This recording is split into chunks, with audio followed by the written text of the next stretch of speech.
युद्ध के उस पार। युद्ध जब शुरू होता है तो सबसे पहले मरता है मजदूर का सपना, जो सोचता था अगली मजदूरी से बच्चों की किताब लाएगा। पर अब फैक्ट्री बंद है और देशभक्ति के नाम पर उसे हथियार उठाने हैं। किसान का खेत सूना पड़ा है, जहां कभी हल चलता था अब टैंक गुजरते हैं। बारूद की गंध ने मिट्टी की सौंधी खुशबू को छीन लिया है। सिंचाई के नाले में अब खून बहता है। फौजी जो कभी अपने घर की दीवार पर बच्चों की ऊंचाइयां नापता था, अब तिरंगे में लिपट कर लौटता है। पीछे रह जाती है एक विधवा, जिसकी मांग का सिंदूर अब राख हो चुका है। वो महिला अब अकेली मां है,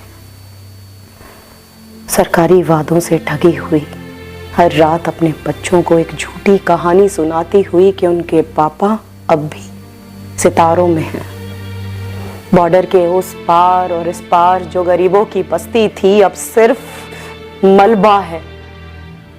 बम जब गिरता है तो धर्म नहीं पूछता। दीवार जब गिरती है तो वो कुरान पे भी गिरती है और गीता पर भी। छोटे बच्चे जो स्कूल जाना चाहते थे अब रेत में टैंक के निशान गिनते हैं। बूढ़े जो खेतों में धूप सेकते थे अब मरे हुए जानवरों के बीच चुपचाप पड़े हैं। पर इधर और उधर सूट बूट में बैठा हथियार कंपनी का मालिक शैंपेन की बोतल खोलता है, क्योंकि युद्ध बिग बिजनेस है और मौत एक मार्केट। सत्ता में बैठा नेता झंडा लहराते हुए मुस्कुराता है, क्योंकि अब कोई रोटी नहीं मांगता, न पूछता है कि स्कूल की छत क्यों टपक रही है।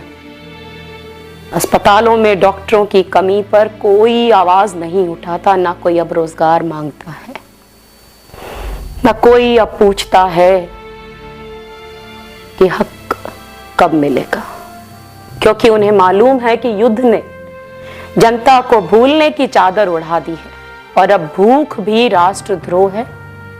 और सवाल पूछना देशद्रोह। जब तक बॉर्डर पर गोलियां चलती रहेंगी, भीतर का लोकतंत्र बिना शोर के मरता रहेगा। और जनता देशभक्ति की भीड़ में अपना हक भूल चुकी होगी। धन्यवाद।